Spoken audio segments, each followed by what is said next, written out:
Welcome to the Del Walmsley Radio Show. Del challenges the status quo, questions everything, and empowers you to return to your core beliefs to make your life better. If you're ready to hear the truth and get your roadmap to the lifestyle you really want, the next hour will change your life. And now, your host, self-made millionaire, national award-winning investor of the year, CEO and founder of Lifestyles Unlimited, Del Walmsley. Welcome to the Del Walmsley Radio Show, where the hype ends and the help begins. I'm your host, Del Walmsley, and as always, we're working on your financial freedom. Today, my friends, is Tell Del Tuesday, and as you know, in Tell Del Tuesday, for the last 30 years, we bring someone on to share their story. The concept is that you find somebody in one or more of these stories that sounds like you. So that you can go, I don't really relate to that Del Walmsley guy. I don't really relate to this guy or that guy. But man, that guy, or that combination, that family, boy, I really relate to their situation. And so maybe some of this makes sense to you. Today, we've got John Pry. John is what we jokingly call a super passive investor, and which means he's been in many, many, many deals. In fact, I think it's over 40 multifamily deals. He's also done single family when he got started, but he's really specialized in retiring himself in multifamily deals as the passive investor, or in some cases, he was also a key principal. So let's bring him on. John, welcome to the show. Bill, thank you so much for having me, and thank you for this wonderful organization you created for us. Well, John, I know that you are a super passive investor. I also know that you're a super fan of the program. But let's not get ahead of ourselves. Let's realize that there are people listening to the show for the first time, or maybe not listening to the show for the first time, but maybe the first time hearing about yourself. And your story is unique in one way, and in other ways, it's pretty common. So let's pick up that story, and at the point where you were out there working in corporate America, engineer, petroleum engineer, pick it up from there and talk about when you decided to go look into single-family houses before you even met us, and we'll take it through that zone of just getting started. My younger brother got me interested in real estate investing. He was an FFP member down in Houston at the time, and he bought several single families and a couple of duplexes, and I participated passively, believe it or not, in some of that single family with him, and it worked. It worked very, very well. So that was back in 2010. In 2011, I kind of woke up and recognized the same things existed in DFW with foreclosures everywhere. So I bought 7 foreclosures for all cash starting in 2011. I thought, I did not understand really the power of leverage at the time, and I thought, an Aggie can't mess this up. I don't have a mortgage payment on them, and they cash flow like crazy.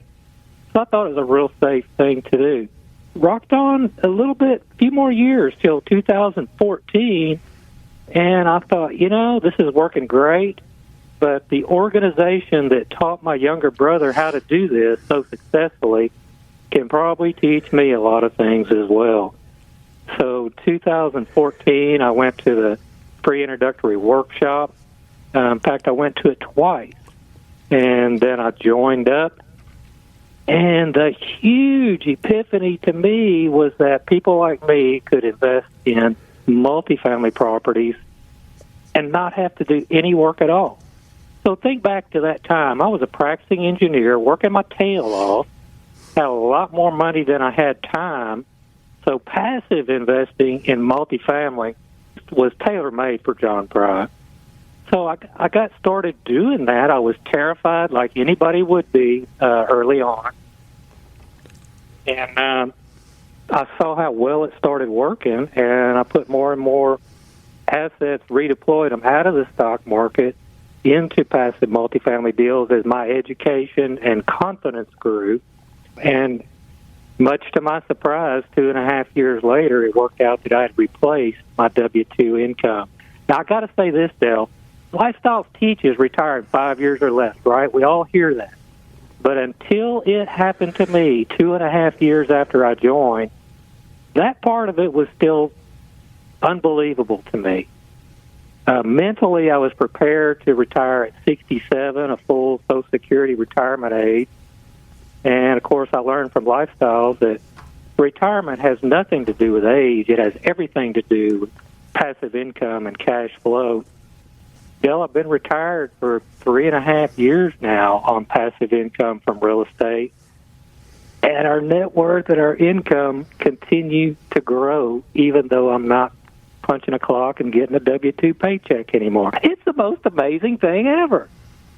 You know, John, that is one of the misconceptions most people have is they think of retirement in the more common sense to be the day they stop earning money. In other words, I'm not going to do anything to earn money anymore, so now I have to live off the pile I have, in which case they all can very easily put pen to paper and do the math and say, that's not going to last very long, you know. With what I've got and what I spend, those two numbers don't work out well. They don't bode well for a long-term retirement. So that's why they can't get their arms around it. There's just no way to rationalize the fact you can actually replace your earned income. That's the part that they lose. So as you went into this and you started looking at it and you couldn't wrap your arms around it yet, what was the plan? I mean, did you have a little short-term plan, then a medium-term plan, but in the back of your head you kept hearing that you can retire, you can retire, you can retire. It's like a little drummer that's beating in the back of your head. You hear it, you hear it, you hear it. You're marching towards it, but, you know, sometimes the goal is just to get down to the end of the street without being out of breath. What was your little short-term goals and medium-term goals? My short-term goals at the time were simply to augment my income. I looked at it as the third leg of a three-legged stool. You know, you've got a bunch of stock market stuff because you saved up like a diligent engineer through the years. You got some cash on hand in case you need it. And real estate was going to be the third leg of a three-legged stool. And I thought that'd be a lot more stable than just stock market. You know, my whole life, I had the middle-class mentality of what it is. Save as big a pile of money as you can and then retire and hope that that money lasts until you reach the end of your life. That philosophy always bothered me, Dale, but like the vast majority of people in the United States, I had not ever heard another way to do it until coming to Lifestyle. And Lifestyles laid it all out just as easy as can be, one card at a time. So gradually, my mindset shifted toward, I'm going to be able to retire earlier than I'd planned. But I got a phone call from my younger brother who introduced me to Lifestyles one day. And he asked me, he said, you know, John, with all this investing you've been doing in real estate, how close are you to retiring? And I said, you know, Carl, that's a good question. I had not put a pencil to it. So I sat down and put a pencil to it, and I had not quite replaced my income. But with the properties I already bought recently that had not started distributing yet, I could see a very clear path to, with the stuff I'd already bought, I could replace my income. Now, since then, our income and net worth have continued to grow, which is another remarkable aspect of all this, that even in retirement, your net worth and income can continue to grow as long as you continue reinvesting sales proceeds, cash out refinances, and so forth. Live off distributions only. Yeah, that's a hard one for people to understand because, you know, even a diligent engineer like yourself who saved diligently thinks that when you stop earning, you're not going to be able to save anymore, hence you're not going to be able to build any more wealth. But the reality is the actual definition of replacing your earned income is whatever you were earning and you were living off of some sub-portion of that which allowed you to save and continue to invest is the same thing you're doing. You're living off some sub-portion of the replacement income and continuing to invest, which means year after year after year, your income goes up. And probably, other than COVID year, you probably had an income increase every year since you started doing it. Dale, I actually, for the last 1 year from this last quarter, was one of my best quarters ever because I had a couple of sales mixed in with it with capital gains. It's remarkable. You know, it's funny. We sit here and laugh at this stuff. There's other people out there suffering, going, man, our business got destroyed in COVID, so on and so forth. But, you know, make the right decisions, make the right choices. You benefit from that. We're going to take a short break. We'll be right back with John Pry and the Del Walmsley Radio Show.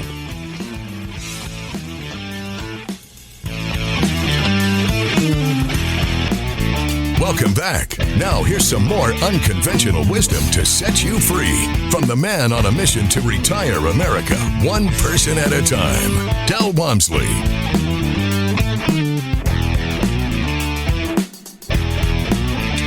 John is what we call a super passive investor, and he's been doing it now since 2014, I believe. And he's retired 3.5 years ago and replaced his income and continued to grow his income and his net worth over the last 3 years. So, John, when you first started out and you started looking at getting into multifamily deals, what were your concerns and how did you overcome those concerns? Well, first thing, I was scared to death about giving people I did not know very well a bunch of money. So the trick is you've got to get to know these lead investors that put these deals together, and you've got to get to know and become friends with a lot of your fellow passive investors, too, because that's another great resource for information. You know, what has your experience been with so-and-so? So education is absolutely a key. Education and networking are the two keys to this whole thing. Lifestyles makes the education very easy to do by simply showing up at online events or going to in-person events and going through, I don't know how many hours of education and certifications there are on the education portal. The education part's very easy. The networking part became easy for me. I was an introverted engineer, very shy, very introverted. But in lifestyles, we all have a common interest. That common interest is real estate investing. So that makes it easy to strike up conversations with people you don't know and get to know them. There are many, many, many people in lifestyles that have far more passive investments than I have.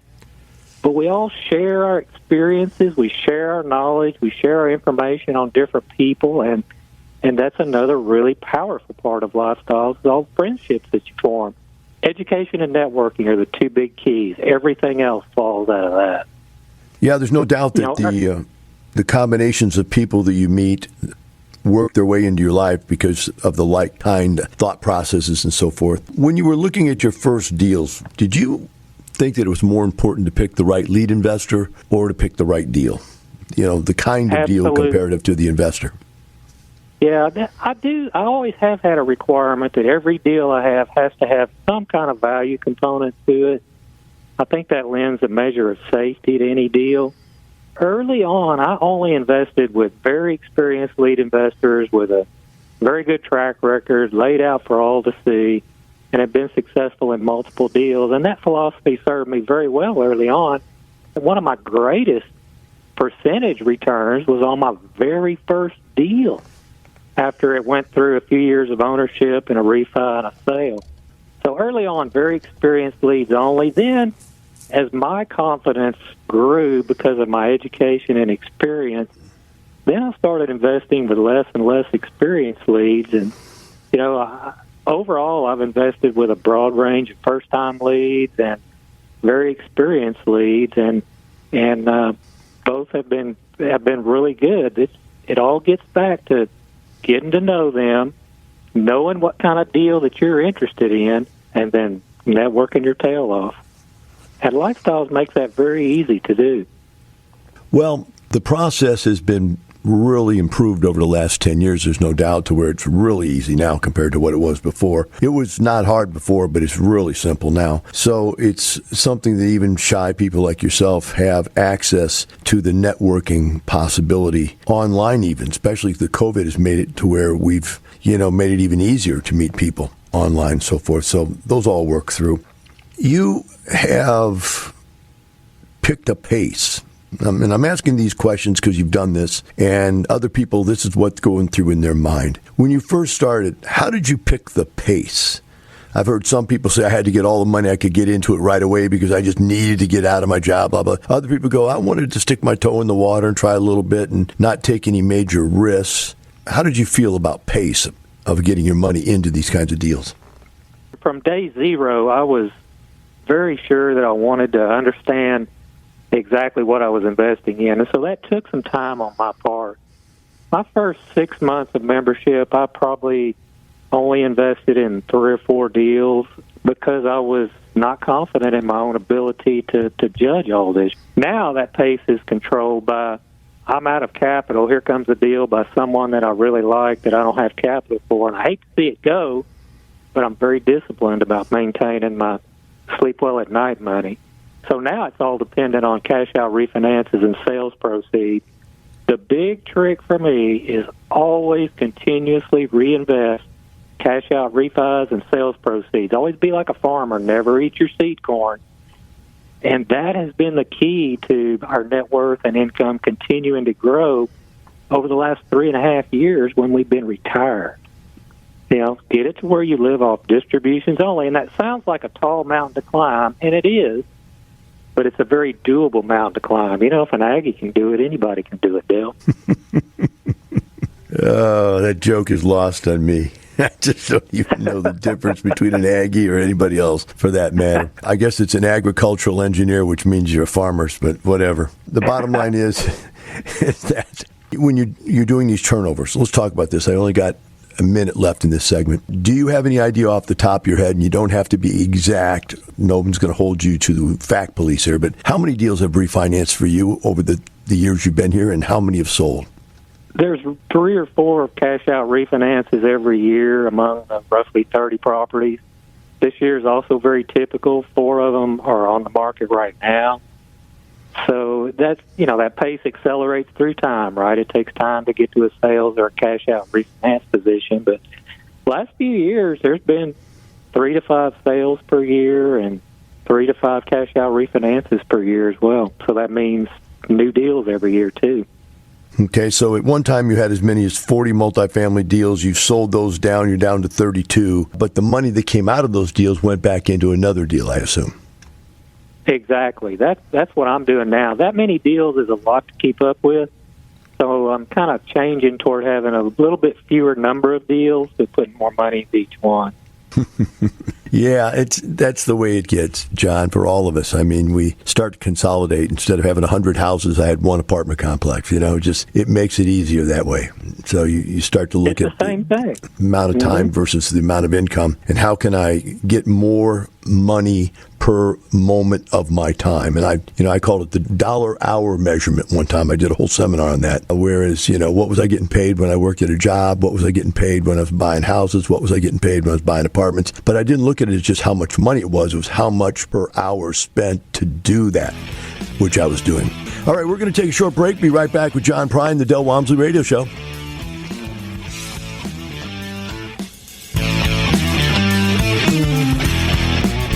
Welcome back. Now here's some more unconventional wisdom to set you free from the man on a mission to retire America, one person at a time, Del Walmsley.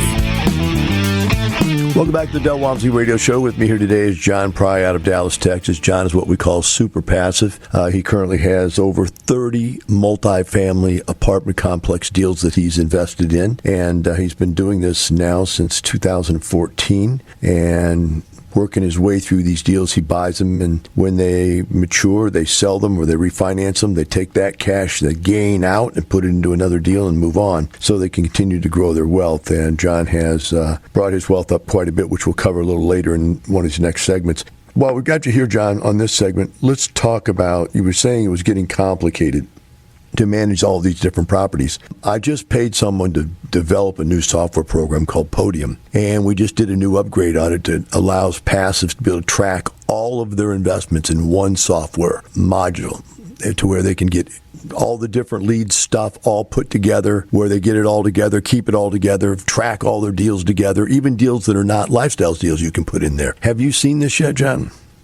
Damon just had a presentation yesterday on how to do all the really cool things that Podium will do.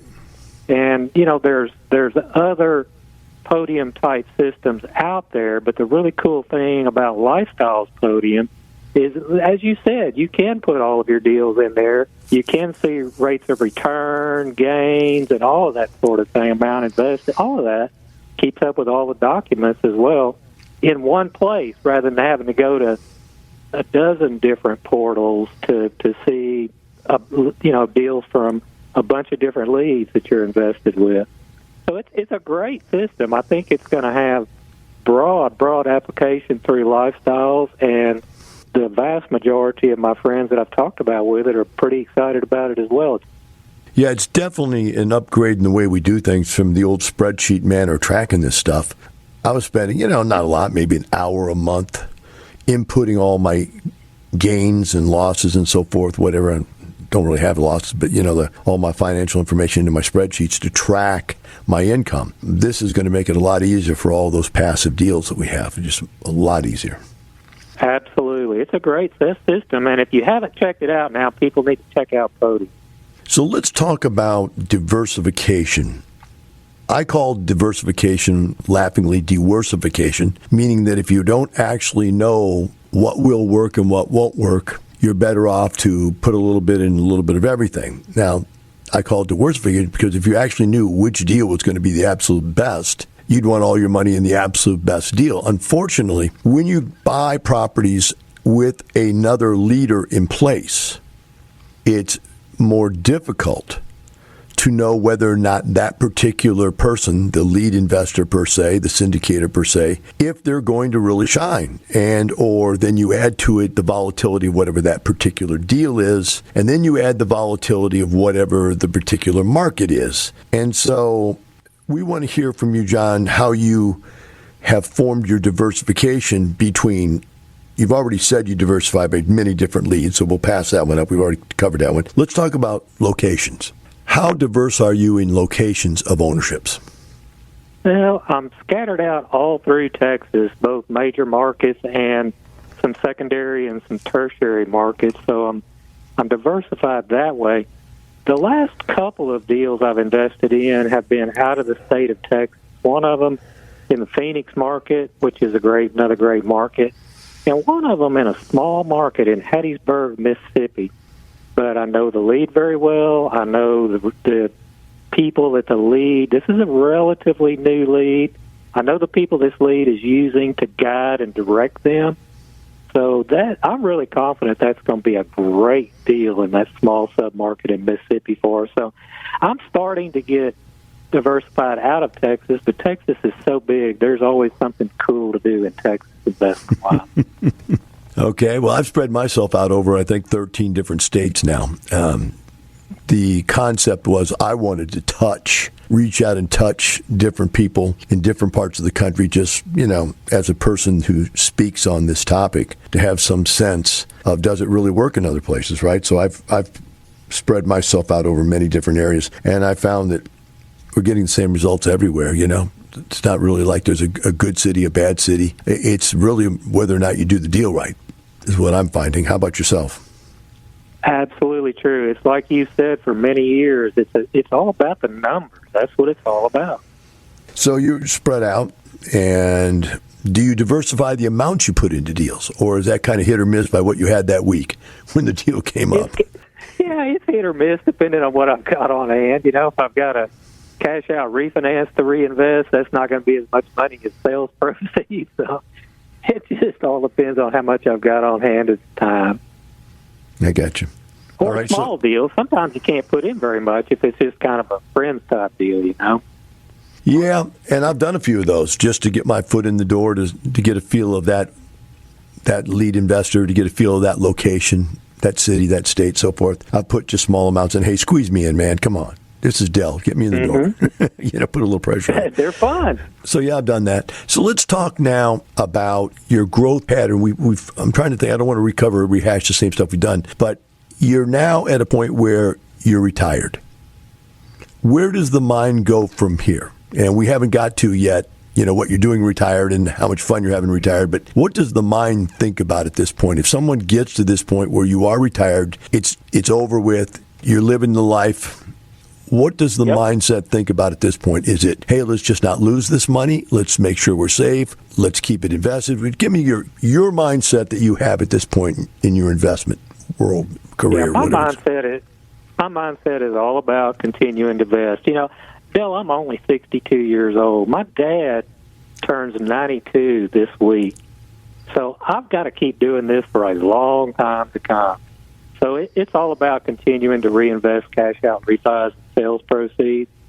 The shift in my mindset, though, is more toward legacy the last several years. I credit J.B. Durham with doing that. I never will forget one mentor meeting I had with J.B.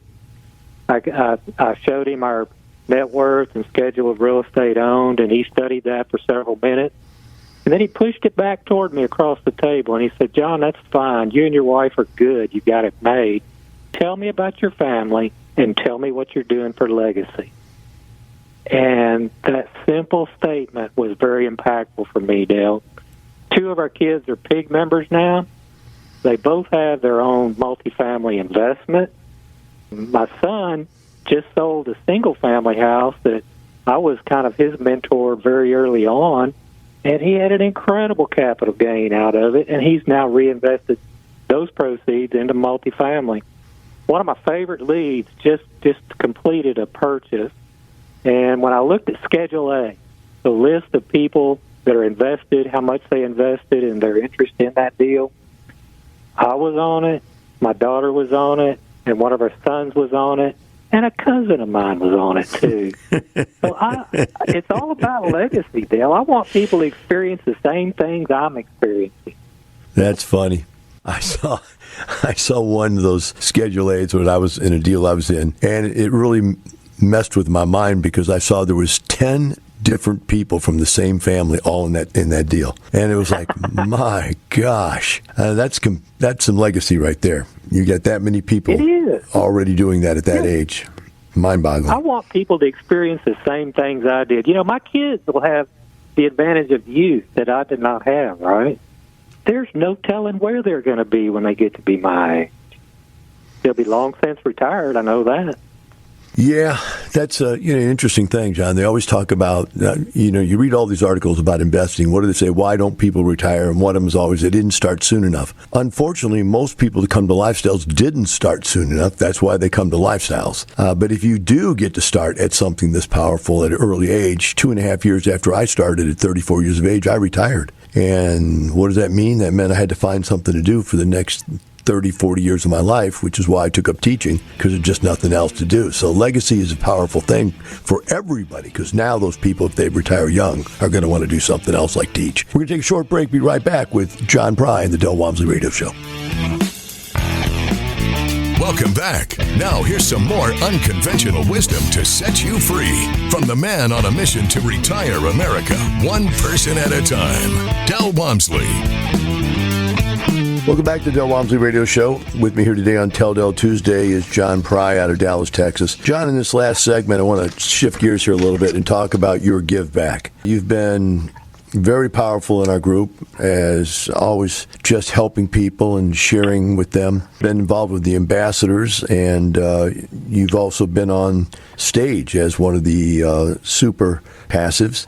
As you think about this now, as you try to help people as an ambassador, and or you work through the ambassador program, what do you think of this concept of having ambassadors all over the country?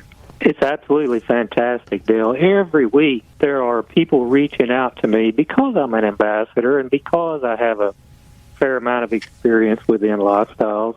People are hungry to figure out an alternative to working until they die, what it amounts to in some cases. People are hungry for this type of thing, and they want to talk to people that have been down that path. And so for me, it's very easy to do that because I have been down that path. And it really makes me happy to see friends of mine come along into the program and grow and develop and become as confident as I am and become really, really good investors. That gives me a lot of sense of satisfaction. Sometimes people ask me why I put a lot of effort into it, and the answer is very simple. That's because I was treated that way when I joined the group. This is the most open and welcoming group that you can imagine, and the friendships that I've formed within this group are absolutely amazing as well. So you want to do things with people that they're friends with, and that's what Lifestyles allows us to do, invest and grow our wealth with friends of ours. It's really, really powerful that way. What do you say, John, when people give you what I would call a very natural skepticism? I mean, I'm a skeptic myself, and I believe none of what I hear and only half of what I see. I'm from Missouri, the show me state. So the bottom line is, what do you say to people when they come in skeptical? Because, I mean, that's a lot to chew. I mean, think about this. Hey, retire in 2 to 5 years, and yet everybody I know can't do it. Even my attorneys, my CPAs, my financial planners, they can't do it. My boss can't do it. Rich people I know can't do it. My preacher can't do it. What do you say to a skeptic like that says, I just don't see how you can do it if nobody else I know can do it? I tell them that's exactly the mindset that I had coming in. I said, it does sound too good to be true, and that's exactly why I didn't pay as much attention to retire in 2 to 5 years. That's why retirement surprised me when it happened. I tell people to maintain that some sense of skepticism, keep an open mind, and the more you learn, the more the lifestyles, methods, and teaching will make pure common sense to you. There's nothing complicated about it. It's just a very tried and true methodology that you developed 30 years ago. It was successful for you. Now it's been as successful for tens of thousands of members through time. Maintain a little sense of skepticism. You don't want to fall for anything, right? Type A people can sometimes get carried off in high spirits, as they say. Maintain a sense of skepticism, but get yourself educated and network with successful, like-minded people, and you will come to realize this program works. This is no miracle deal. It's no luck deal. Tried and true, proven principles. We're just following in the footsteps of you and all the others that have come before us is all we're doing, Dale. When people ask you, what should I do to get involved, other than sign up, what are the first couple steps you outline to them? You say, hey, you need to just jump on this right here. Do this. Yeah, first thing you'll do after you become a member, of course, you go through the 2-day Financial Freedom Seminar, which lays out everything about single family and everything about multifamily. And for me, it was very impactful to have a meeting with Carrie Gilblair, our operations consultant in DFW at the time. Very insightful lady who's been in this business for probably longer than she would care to admit. But she gave me a lot of good guidance. And then mentor meetings. Mentor meetings for me have been very impactful. You don't get assigned a mentor. You just figure out which mentor might have the perspective that you need to hear right now, and you get an appointment with them. These are real people that have retired themselves doing the same things we're trying to do with single family and multifamily. All the mentors and ops consultants are very approachable. Many of them are good friends of mine because we've gotten to know each other very, very well through the last several years. And they will, if you just listen to what your mentors and ops consultants tell you and do what they say, you will be successful. This is not building a rocket to go to the moon. What age do you think people should introduce their kids to this, John? Do you have any thoughts on that? Very young. I see some of my friends that bring their young kids, they can't be left at home while they come to a meeting. They'll bring their kids, and their kids might be playing video games or something like that. But make no mistake about it, they understand the importance their parents put into this, just like my kids understood the importance I put on it because I came to meetings all the time and participated all the time. Young kids see what's important to you, and as they get older, you need to teach them about checking accounts and balancing a bank statement, and teach them about stock market, but don't let them get carried away with it, and introduce them to lifestyles. There are numerous people in the lifestyles that have retired in their 20s and 30s because they've replaced their income. Yeah, it's a lot easier to replace it when it's not that much, right? That's true. That's true. Yeah, and then people that say they have a high income, how am I ever going to replace this? Well, that probably also means you have more sources to get capital. Probably your house is paid down. Probably you got some stuff in the stock market. A lot of sources for money if you just think about them. Well, John, I want to thank you for coming on today, and I want to thank you for all the contributions you bring to lifestyles throughout the year, being an ambassador and speaker in many cases, and hope to see you at the expo. For the rest of you out there, guys, just remember, we're not doing this for some money. We're doing it for a lifestyle. Have a great day. See you tomorrow. The information and opinions you you hear on the Del Walmsley Radio Show are those of the host, Del Walmsley, his guests, and his callers, and do not necessarily reflect the opinions of this station, its affiliates, its management, or advertisers. The Del Walmsley Show is for entertainment purposes only. Please consult a professional regarding your personal investment needs. Nothing presented on the Del Walmsley Show constitutes an endorsement, recommendation, offer, or solicitation to buy or sell any product or security.